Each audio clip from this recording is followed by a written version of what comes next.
Mr. Prime Minister, ladies and gentlemen, it is really very kind of you, Mr. Prime Minister, to have taken the trouble of coming over to this place to inaugurate this 10th conference of our chamber. Our thanks are due to you for responding to our invitation to grace the occasion with your presence in the midst of important activities and duties.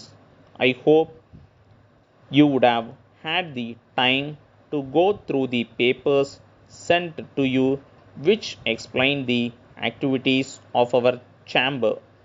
On this happy occasion, we do not wish to trouble you with a number of requests and appeals. As an alert Prime Minister, we are sure that you are already aware of our day-to-day problems, and it is needless for us to enumerate them to you in great detail.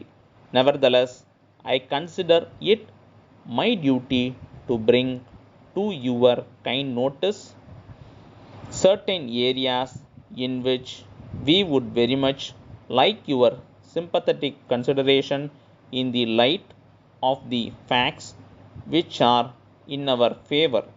Of course, we have been having some appreciation of our difficulties by the departmental officers to some extent, but there is still room for greater understanding of our problems in various aspects.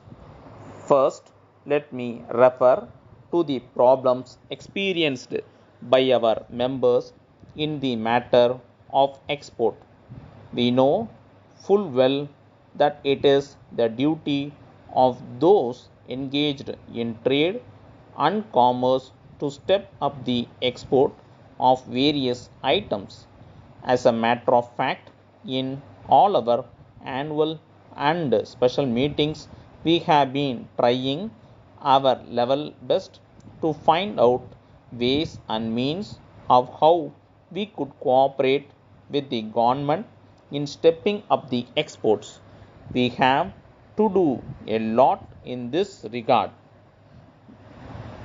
It is in this connection we request you, Mr. Prime Minister, to kindly instruct the concerned officials at all levels to exhibit some amount of imagination in dealing with our suggestions. As you know, when it is a question of exporting any item, we have to face many problems like the need to maintain quality, keeping pace with the competitive prices offered by other countries, setting up necessary publicity in other countries, and ever so many aspects. There are also certain other items and areas which we cannot openly discuss in a conference like this. All these are items which involve huge expenditure. If we want to export very high quality materials, we have to use best quality raw materials, which means incurring higher expenditure. The government must therefore come forward with necessary concessions in the matter of import of some raw materials by way of tax concessions, by way of reduction in license fee, and so many other factors. It is our sad experience that we do not get full cooperation from the departmental officials for some reason or other. This state of affairs should change sooner or later. Unless the present procedure to deal with the problems of exporters undergoes a radical change, the export trade will be affected. Letter dated 10th May 1983 from Messrs.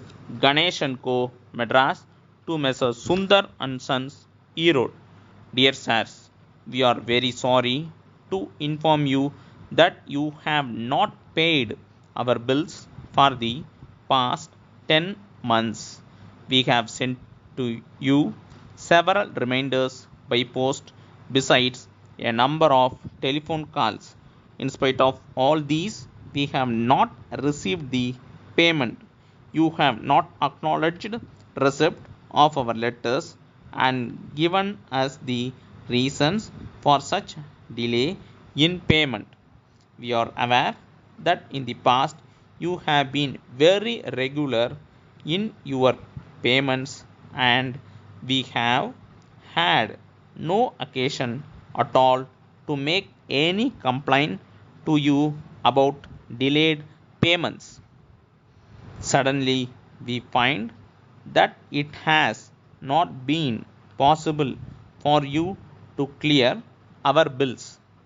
We are at a loss to understand why you have also not chosen to reply our letters. We know that in business there may be occasions when we have to face difficulties owing to reasons beyond our control. At such times, we may not be able to meet our commitments to various parties. It is nothing peculiar, but in such circumstances, one has to convince the creditors. Yours faithfully,